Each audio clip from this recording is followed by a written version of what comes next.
everybody, welcome back to my channel. This video is going to be the final video that you are seeing on this channel this year, and then we'll be back in the new year.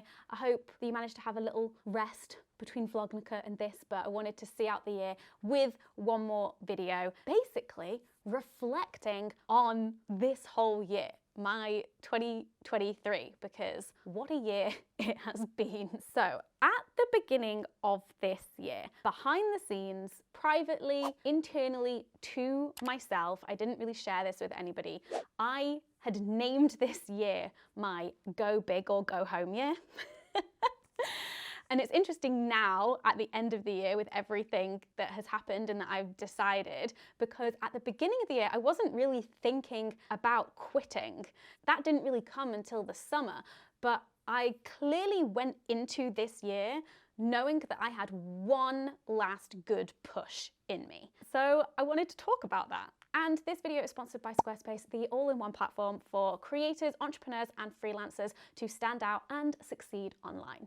So I want to first take us back to the end of 2022. So I'd been back to work after mat leave for a few months and I was working part-time, but at the end of the year, it was very clear that views and podcast downloads and money was down. I was working 4 half days a week, and those half days were about a 4-hour chunk, but in reality they were less than that because of toing and froing from pickup and pumping and all of that kind of stuff. That was how much I was working, and yet we were still putting out 2 videos a week and a podcast episode a week, just all of the same amount of content that I was doing before when I was working full-time on full nights of sleep. I was putting out sleep-deprived, working less than half the amount of time. The math does not math. I honestly have no idea how we did it. When I think back on that, I'm like, honestly, how did we make that work? And why did I think that that was a good idea or achievable? Having the same amount of output, but with a drastically reduced input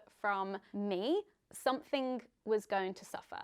I definitely felt at the end of last year a bit more like emotionally detached from the videos that we were making because I didn't have the time to dedicate to them before filming. I wasn't really able to give them the attention that they deserved. Financially, it was starting to become a bit more unsustainable, but I still had enough income and enough savings to just throw as much as I could at it and see what happened. So then I knew things had to change from January, and so come January 2023, at the beginning of this year, I started working 3 full days per week, and we reduced the amount of videos that we're putting out on the Hannah Witton channel from every week to 2 weeks on, 1 week off. And this was a great decision. It really helped me with that balance and adding a bit more breathing room to my schedule and just not feeling completely rushed with everything. And new year, new working schedule, new publishing schedule, definitely like hit the ground running at the beginning of this year, feeling like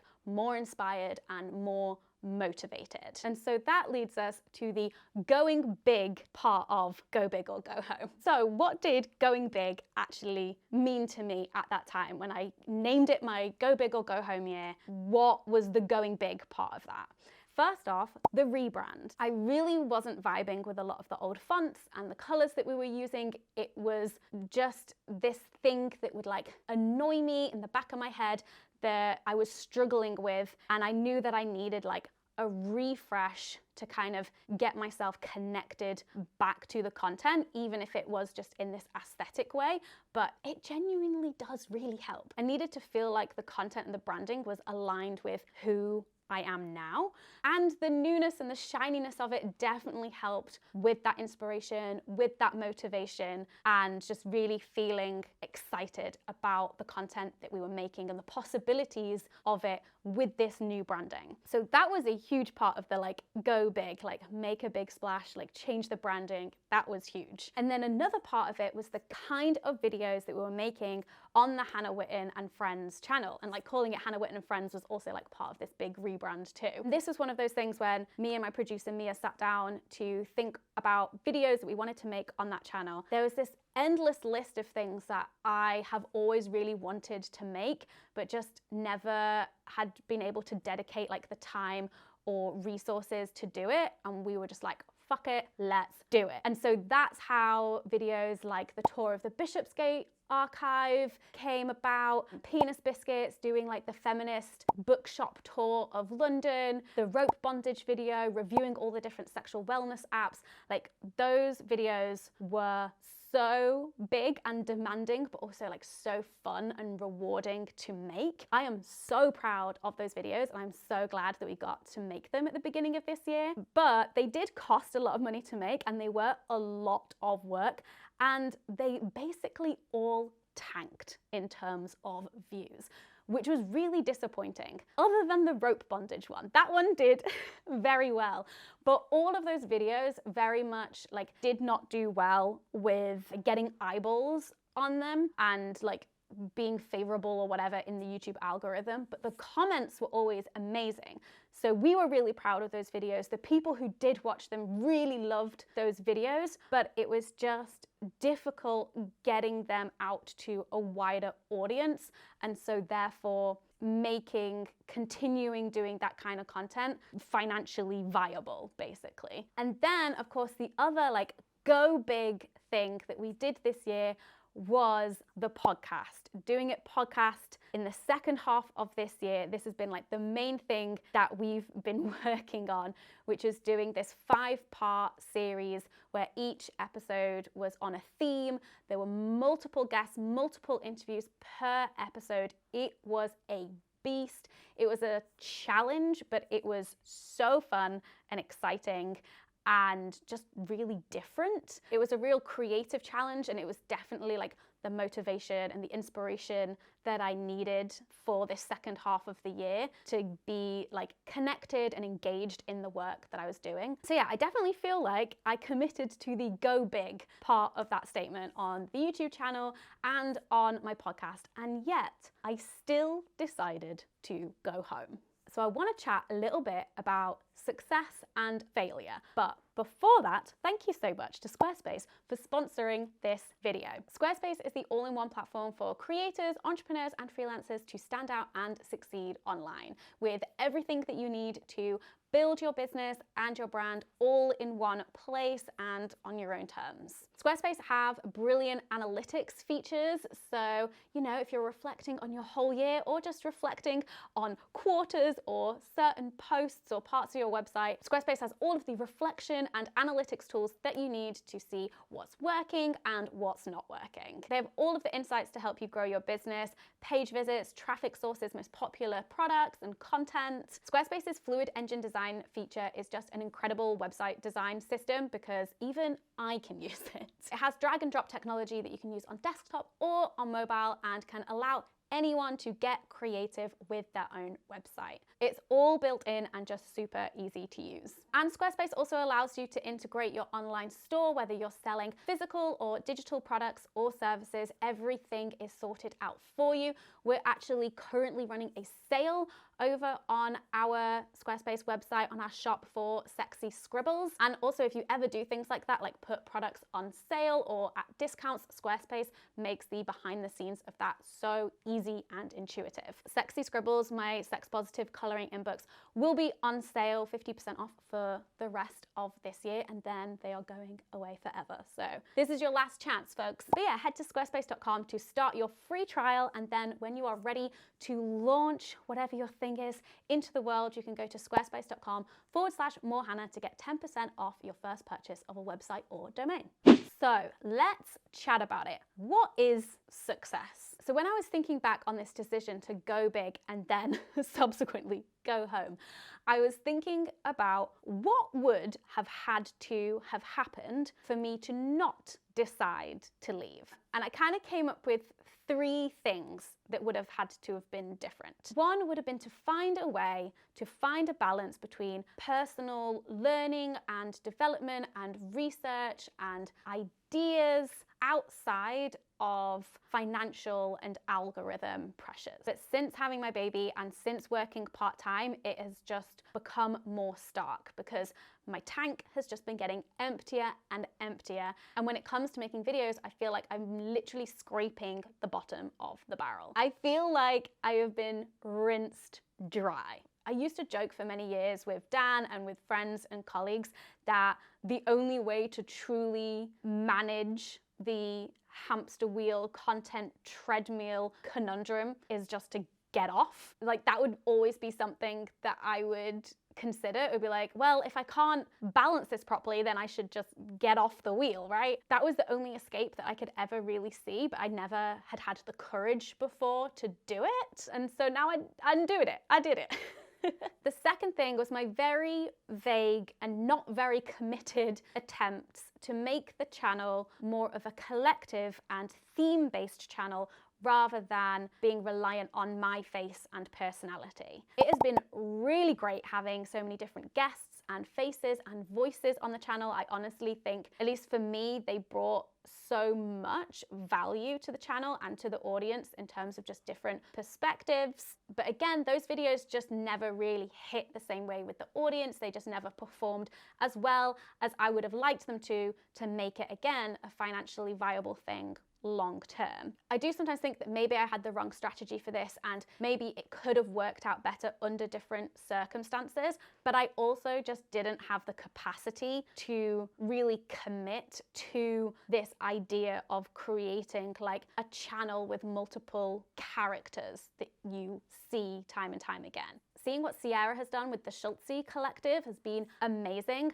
I just don't feel like I've got the same kind of network or resources as her to be able to pull something like that off, but it is so cool to see what she has done. Weirdly though, when I watched Sierra's announcement video about the Schultze Collective and like the rebrand of her channel and everything, the thing that I could feel myself getting most excited about was the idea of potentially like working on the behind the scenes of something like that. I was like, that seems really cool. I would want to be involved in something like that for somebody else, not for me. So that was an interesting insight that I got from that too. And then the third thing that would have had to have worked out was money and views. And those two things kind of go hand in hand, not always, especially with things like Patreon, but they are connected in a way. I think if some of my go big attempts had been more commercial successes, then maybe that would have sustained me financially, emotionally, mentally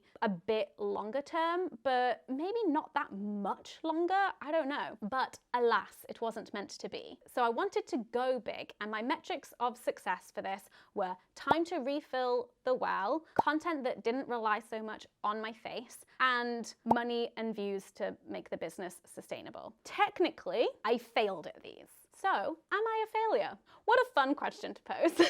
Short answer, no. And I say that because I didn't actually go into the beginning of this year with that goal mindset. Those metrics for success are things that I've only actually just thought about now. They weren't things that I was focusing on at the beginning of the year in terms of, I'm going to go big, these are my goals, this is what we're going to do. Maybe it actually would have worked out better if I did have those goals in mind, so there would have been like more focus and we would have been able to like, I don't know, make decisions based on that. But I very much just like went into the year with just like, let's go, let's just throw stuff at the walls, let's just see what happens, let's have a good time. It was definitely more of a focus on like experimentation and joy rather than like, we have to hit these metrics and things. It's more like reflecting now, if these things had happened, then maybe I would have stayed longer, but I don't know. But I very much see all of the experimentation this year and the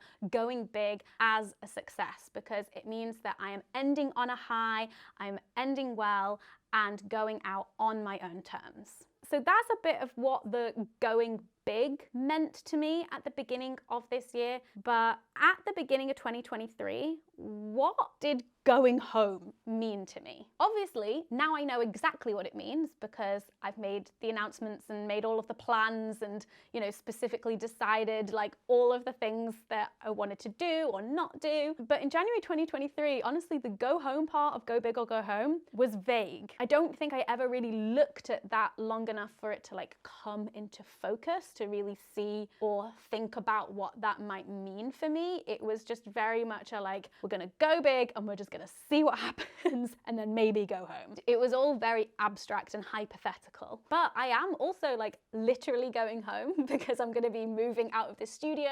So I'm gonna be working from home again and doing the whole filming at home, storing all my equipment at home. It would be nice to keep this space, especially because of all of the stuff that I have, but I do not use this space enough to justify the cost of it. The other thing that I think about when like going home is how much YouTube is still my home, like my internet home. And so I couldn't leave completely, which is why doing this channel next year and for the foreseeable future is definitely something that I'm excited to keep doing. But now when I think about the go home part of Go Big or Go Home, what it means to me is having a big reset. I think a lot of this year and a lot of this career has been very overwhelming and confusing. I kind of think about like the Bo Burnham burrito metaphor in Make Happy in the finale song. The way all the ingredients in the burrito build and build, and the way that song builds and builds, and it's actually like quite an emotionally intense song, and then he ends up like screaming, I can't handle this right now. And then, you know, he left and hid away for 5 years and didn't do anything. I'm not coming back with an inside. Like, that's absolutely not happening. I do not want to put that pressure on myself. But it does feel like I've spent a lot of my career, when things aren't quite feeling right, I've like changed small things here, tweaked things there, gone in a slightly different direction here. And I've done all of that and I've tried all of that. And actually what I'm ready to do is reset, wipe the slate clean, although obviously the channel is staying up, nothing's getting deleted, and yeah, just having a fresh start, which I'm very excited for. Which leads me on to chatting about some 2024 plans. And actually, I wanted to mention my homestretch goals video, because one of the goals in that video that I talked about was to figure out what my 2024 plans were. But I kind of knew at the time, but I had to pretend like I didn't know because I was filming that video before I'd told anyone. Like, that video was filmed when I'd made the decision, but I hadn't told any of you and I hadn't told my team yet. So I was being really, really vague, although my team have told me that I'm not very subtle, so that's fine, I know. But in that video, I talked about how I couldn't see past December. Like, I couldn't envision like what 2024 was gonna look like. And at that point, yes, that was true, but I just couldn't say why I couldn't see beyond that point. But I think at the time of filming that, my main goal was to end well. And I do really feel like I've done that, at least in terms of like my own expectations and what I feel proud of. This is what you have to look forward to. Next week on Boxing Day, we'll be releasing the Hannah Witton Best Bits video montage thing, which is going to be very fun and very silly and hopefully a bit nostalgic for everyone, including me. We're going to be taking a break on this channel for 2 or 3 weeks. I actually haven't decided yet, but we'll be back with videos in January, and we'll be back to the usual weekly content here.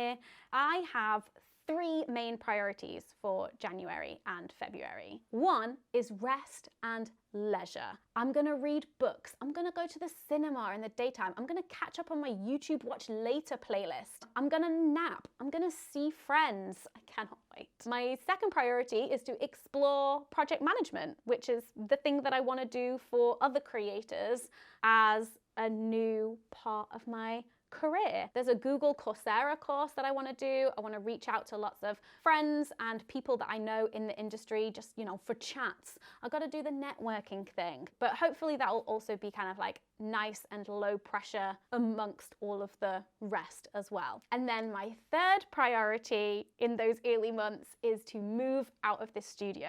So I've already handed in my notice. I have until the end of March, but as you may know, or as you can see, there is a lot of stuff in this studio that we need to sort out. So that is going to be a big task next year as well, but hopefully a fun one. And I'll definitely be vlogging a lot of that process to take you along with me. So I was thinking about what my theme for 2024 would be, seeing as I had the Go Big or Go Home theme for this year. And I haven't quite settled on one yet, but these are my front runners take it easy, no need to rush, and explore and learn. That last one's a bit cheesy, actually. Saying that out loud, not vibing with it, feels a bit corny. But take it easy and no need to rush feel very much to my core what I'm feeling right now. So yeah, that is where I'm at. That is where we've been, where we're going, all of that stuff. Thank you, honestly, from the bottom of my heart for all of your support this year. And on the announcement and everything, spoiler alert, I'm actually recording this like moments after the announcement has gone live. And so I've seen a few of the comments and so far they're all really, really lovely. And honestly, just like, thank you. It has been such an amazing journey. It's been such an amazing year. And I'm really excited to see what next year has in store. And I hope that you'll join me. All right, have a good one, and I'll see you in 2024. Bye.